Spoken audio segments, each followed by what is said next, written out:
right? When you have intentionality and a vision, I don't need to be worried about temptations, because temptations will be there to pull you away from your vision. That I'm telling you up front, in front of your parents. Alcohol, drugs, sex, all of that stuff will be in college. That is a temptation you will face. But provided you have what? A vision for yourself, no matter what.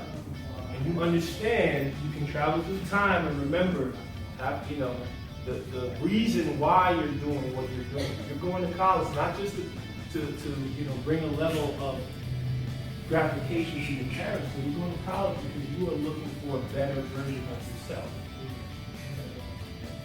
All right? So, intentionality, write this word down. Accountability. Accountability. When I was your age, I was afraid.